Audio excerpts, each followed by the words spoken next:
घंटे का आराम और 8 घंटे की नींद लेनी जरूरी। Prime Minister Narendra Modi launches platform for transparent taxation, honoring the honest today.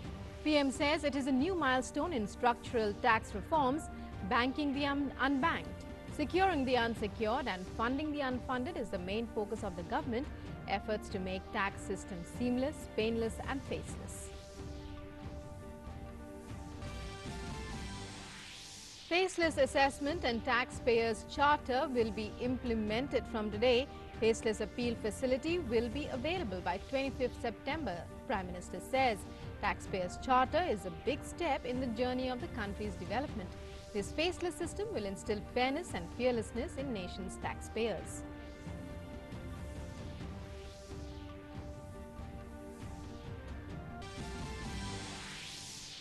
Rivers overflowing in Assam, Bihar and UP.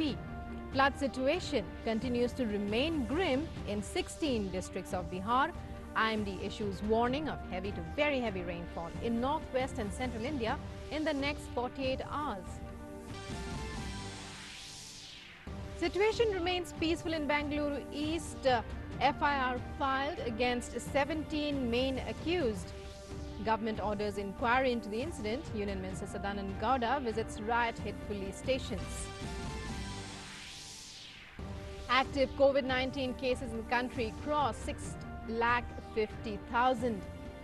Recovery rate crosses 70%. Death rate falls below 2%. Former US Vice President Joe Biden and Kamala Harris appeared together for first time as running mates in Delaware.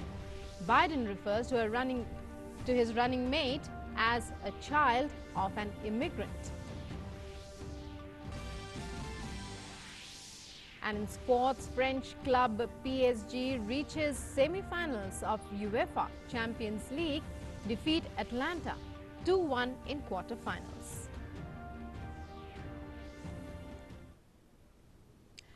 Hello and welcome to this edition of the news. I'm Rukma. In our top story, Prime Minister Narendra Modi today launched the platform for transparent taxation, honoring the honest via video conferencing. The virtual launch witnessed various industrialists including Ratan Tata, Anand Mahindra and Uday Kotak. The new platform launched has major reforms like faceless assessment, faceless appeal and taxpayers charter. Faceless assessment and taxpayers charter came into force today. The facility of faceless appeal will be available for citizens across the country from 25th September. Faceless assessment और tax payers charter आज से ही लागू हो गए हैं, जबकि faceless appeal की सुविधा 25 सितंबर यानी दीनदयाल उपाध्याय जी के जन्मदिन से पूरे देश भर में नागरिकों के लिए उपलब्ध हो जाएगी. And the Prime Minister said the initiatives that start today reflect our vision towards minimum government, maximum governance. He said every rule, regulation and policy is being transferred from process and power-centric approach to people-centric and public-friendly.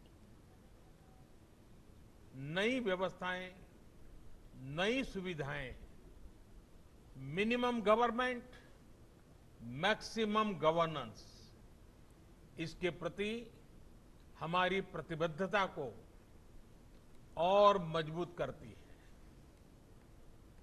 ये देशवासियों के जीवन से सरकार को, सरकार के दखल को कम करने की दिशा में भी एक बड़ा कदम है. आज हर नियम कानून को, हर पॉलिसी को प्रोसेस और पावर सेंट्रिक अप्रोच से बाहर निकालकर उसको पीपल सेंट्रिक और पब्लिक फ्रेंडली बनाने पर बल दिया जा रहा. Prime Minister Modi said there was a time when decisions were taken in desperation or under pressure and they were called reforms. Today, reforms are holistic in nature and make way for new ones. He said it is a continuous process.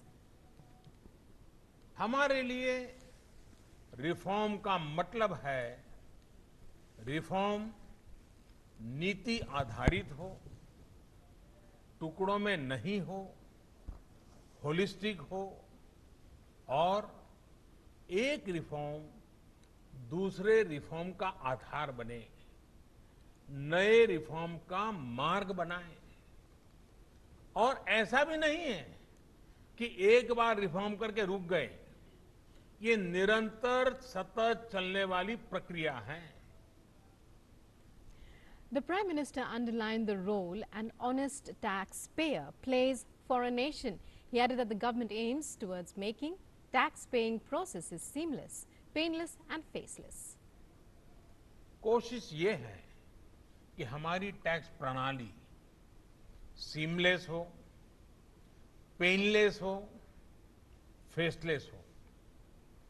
Seamless यानी tax administration हर tax payer को उलझाने के बजाय समस्या को सुलझाने के लिए काम करे। पेनलेस यानी टेक्नोलॉजी से लेकर रूल्स तक सब कुछ सिंपल हो। फेसलेस यानी टैक्स पेयर कौन है और टैक्स ऑफिसर कौन है, इससे मतलब ही नहीं होना चाहिए। आज से लागू होने वाले ये रिफॉर्म्स इसी सोच को आगे बढ़ाने वाले हैं। And the PM Modi further said that the taxpayers' charter will be a major step on India's growth journey. It is a major step towards balancing a taxpayer's rights and responsibilities. He further said there are only a few countries that respect and protect a taxpayer in such a way. India joins that list today. ये tax payer charter भी देश की विकास यात्रा में बहुत बड़ा कदम है और टैक्स पेयर के लिए अधिकार और कर्तव्य दोनों को संतुलित करने का और सरकार की जिम्मेवारी पक्की करने का ये बहुत अहम कदम है। Referring to the upcoming 74th Independence Day, PM Modi called on to remember the sacrifice of our great freedom fighters. He urged people to pay their due taxes and contribute to building a new and Atmanirbhar nation. जो tax देने में सक्षम है लेकिन अभी वो tax net में नहीं है, वो स्वप्रेरणा से अपने आत्मा को पूछे, आगे आए। और अभी 2 दिन के बाद 15 अगस्त है। आजादी के लिए मरन मिटने वालों को जरा याद कीजिए, आपको लगेगा हाँ मुझे भी कुछ न कुछ देना चाहिए। आइए विश्वास के, अधिकारों के, दायित्वों के इस महत्वपूर्ण भावना का सम्मान करते हुए, इस प्लेटफॉर्म का सम्मान करते हुए नए भारत, आत्मनिर्भर भारत के संकल्प को सिद्ध करें। Some weather news now. The flood situation remains grim in the 16 districts of Bihar. The water discharge from the river Gandak has increased, causing more inundation. All in all, a population of 77 lakhs spread over 16 districts are reeling under intense floods. The Met Office has predicted heavy rains at more places in the river catchment areas of Nepal and Bihar and light to moderate rain at some places in the next 48 hours. Meanwhile, an ex-ratio of 6,000 rupees per family has been distributed to 6,72,000 flood-affected families through direct transfer of benefit. 16 districts of Uttar Pradesh too have been affected by floods. Many rivers in eastern UP are flowing above the danger mark. Meanwhile, Chief Minister Yogi Adityanath has directed officials to ensure sanitization and hygiene in relief camps set up in the deluge-hit areas. In Assam, Dhemaji, Baksa and Morigaon districts continue to remain submerged even as floodwaters receded from most parts of the state. At present, over 14,000 people are suffering due to the deluge in these 3 districts, while over 7,000 hectares cropland is affected. In Maharashtra, due to intense clouding over North Konkan, Mumbai and adjoining areas received heavy showers once again. Rains have been moderate in Mumbai since yesterday and all operations have been normal. There are no cases of water logging in low-lying areas and vehicular traffic is normal too. Meanwhile, the IMD has predicted heavy rainfall at isolated places in various districts of Mumbai, Thane, Raigad and Palghar for today as well.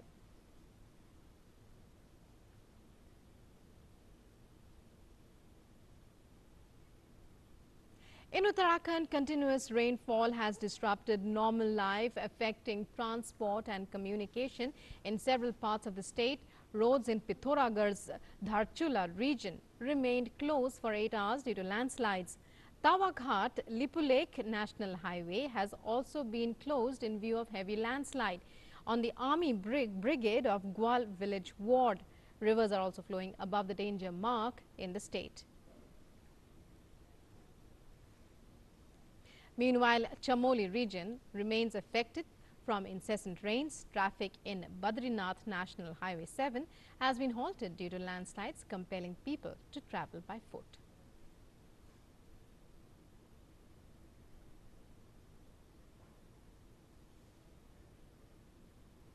Several parts of the national capital too have been witnessing heavy to moderate rain since early this morning. Early morning showers, the second spell in 2 days, have brought some respite for residents from the sultry and humid and hot weather. The Met Department has predicted generally cloudy skies with heavy rains in the national capital during the day today. Thunderstorms with light to moderate intensity rainfall will continue to occur over Delhi and adjoining areas of most places of NCR.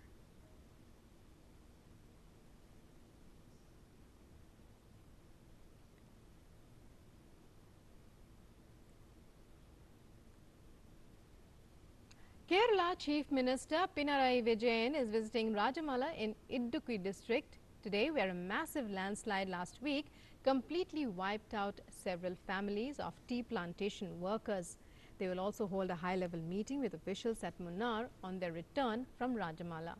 Meanwhile, the death toll from the landslide has touched 55 as more bodies were retrieved from the debris and from a river flowing nearby.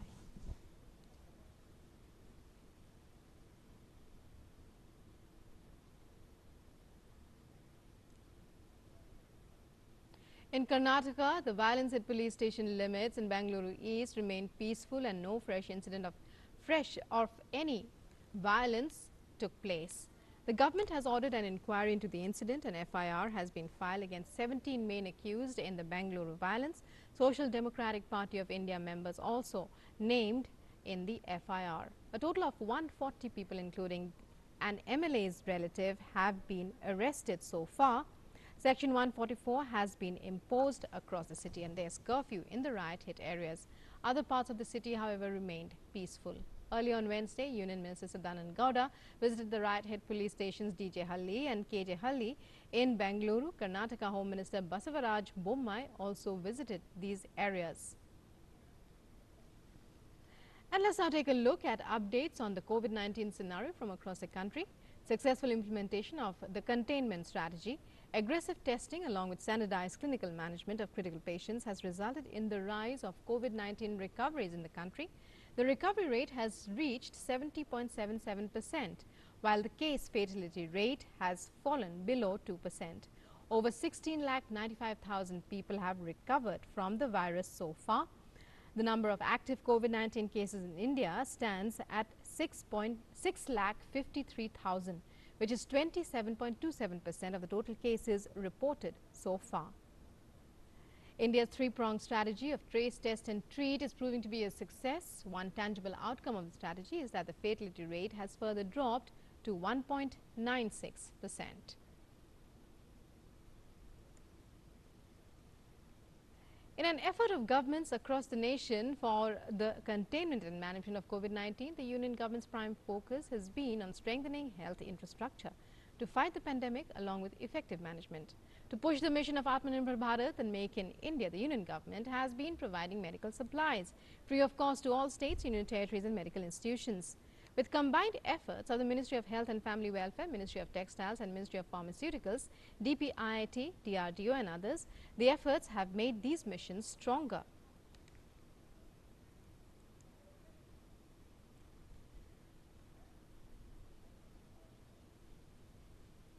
The Sri Ram Janmabhoomi Tirth Kshetra Trust head Mahant Nitya Gopal Das has tested positive for COVID-19. Uttar Pradesh Chief Minister Yogi Adityanath inquired about the health status of Mahant Nitya Gopal Das and has also spoken to Mathura District Magistrate and followers of the Mahant.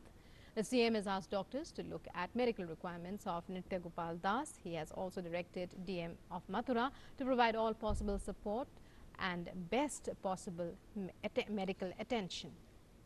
On August 5th, Nitya Gopal Das attended the Ram Mandir Bhumi Pujan in Ayodhya. And let's take a look now at updates on COVID-19 from across the world. Over 2 crore 8 lakh coronavirus cases have been registered globally, with more than 7 lakh 47,000 deaths related to the disease. As many as 1 crore 37 lakh people have recovered from the virus so far. COVID-19 cases have been shooting up in the US, making it the worst hit by the pandemic for several weeks now. The United States has over 53 lakh 60,000 cases of the virus, with a death toll past 1 lakh 69,000. The US is followed by Brazil, which has recorded more than 1 lakh 4,000 deaths and over 31 lakh 70,000 cases. Talking in terms of the COVID-19 death toll worldwide, the United States and Brazil are followed by Mexico with a death toll over 54,000. The second worst hit country in the world due to the pandemic, Brazil has taken a step forward towards the Russian COVID-19 vaccine. According to the state's research institute, Brazil's Paraná state has begun talks with Russia to produce a COVID-19 vaccine hours after President Putin declared his country to be the world's first to grant regulatory approval for a vaccine. A Brazilian technology institute said on Wednesday that it expects to produce a Russian coronavirus vaccine by the second half of 2021, shortly after the state of Paraná signed an MOU with Moscow. Russia has touted it as the world's first registered COVID vaccine. However, Brazilian public health experts and former senior regulatory officials have said they had safety concerns about the vaccine, which has not passed the usual mass testing required of vaccinations. Brazil, being the second worst hit country due to coronavirus, has more than 31 lakh 70,000 cases of the virus, while the death toll surges past 1 lakh 4,000 in the country. In other news, Democratic presidential candidate Joe Biden and his new running mate, U.S. Senator Kamala Harris, made their first appearance together on Wednesday in Delaware as the campaign for the White House enters a more frenetic phase. Both leaders have accused Donald Trump of leaving the U.S. in tatters by failing to lead the country through the coronavirus pandemic and its economic fallout. In their first joint campaign event, the presumptive Democratic presidential nominee and his running mate vowed to lead the nation through 3 major national crises: the pandemic, the struggling economy, and a reckoning with systemic racism. Biden highlighted Kamala's career as a California senator and former prosecutor, hailing her as the first black woman and first person of Asian descent to join a major party presidential ticket. He described Kamala as a child of immigrants. Kamala in her address said that we are going to bring our country closer to realizing its great promise, and a mandate is needed that proves that the past few years do not represent who we are or who we aspire to be. Trump meanwhile hit back, saying Harris had dropped like a rock in her own presidential bid. He called Kamala Harris the most horrible member of the U.S. Senate and said he was surprised Joe Biden had picked her as his vice presidential candidate. India at the UN has said that the COVID-19 pandemic has adversely impacted initiatives that contribute to peace building and exacerbated conflict situations, stressing that some conflict actors are exploiting the current uncertain climate to press their agendas through misinformation and even sponsor opportunistic terror attacks. India said in a statement to the high-level open debate of the UN Security Council on pandemics and the challenges of sustaining peace. In the context of the pandemic, India suggested that the immediate focus of the international community should be on ensuring that the humanitarian needs of the community be met. In his remarks, Antonio Guterres, Secretary General of the UN, said that the international community's response to the pandemic must be conflict-sensitive, starting with a multi-dimensional analysis that looks at how the pandemic affects underlying risks that drive conflict. While we are still in the early stages of adapting to the new reality of peace building during a global pandemic, we must build back better to regain stability and spur peace and prosperity, India said. In a move that could help Indian IT professionals and those working in the healthcare sector, the Trump administration has announced certain exemptions in H-1B and L-1 travel bans for those continuing employment with the same employer. In his advisory, the State Department said that H-1B and L-1 visas can now be issued for employees who are seeking to resume ongoing employment in the United States in the same position with the same employer and visa classification. President Trump, in his June proclamation, had banned the entry into the U.S. of workers in several key non-immigrant visa categories, including the H-1B, arguing that they eat into American jobs during the COVID-19 pandemic. All those on H-1B visas working in the healthcare sector, especially those related to the COVID-19 pandemic, or to conduct ongoing medical research in an area with a substantial public health benefit, are also exempted from the July 22nd travel ban. The exemptions for L-1 visas are mostly similar to that of the H-1B. H-1B visa is a non-immigrant visa, allowing U.S. companies to employ foreign workers in specialty occupations that require theoretical or technical expertise. Companies depend on it to hire tens of thousands of employees each year from countries like India and China. Moving on now, a zoo in Mexico is celebrating the birth of 2 African elephants as part of its breeding program for the threatened species. One was born on July 29th and was named Arik. Another baby was born on August 8th and named Zoom. According to zoo officials, the new additions are in good health after a nearly 2-year gestation period and have been given the all clear to run around and play in their enclosures. Some 8 years ago, Puebla's African Safari Zoo rescued 9 elephants from Namibia, and the zoo's care and attention providing for the herd of elephants has continued to bear fruit. The zoo has 15 elephants and 6 babies who were born at the zoo from the group of 9 Namibian elephants. In sports, Paris Saint-Germain are on to the Champions League semi-final after a dramatic late winner against the Cinderella story of the competition, Atlanta. PSG scored 2 late goals in a sensational comeback to beat Atlanta in Lisbon on Wednesday night. The 2-1 win paved the way for the first trip to the Champions League semi-final in 25 years. Until deep in the 90th minute versus Atlanta, it looked as though the French champion was going out of the Champions League. But 2 goals in 3 minutes changed all that. Mario Pasalic's first half goal for Atlanta was cancelled out by a late equalizer from Marquinhos before Eric Maxim popped up for a stoppage time winner to end a dream run in the Champions League for the Serie A club. PSG will now face either RB Leipzig or Atletico Madrid in the first semi-final next Tuesday night. And that's all in this edition of the news. Namaskar.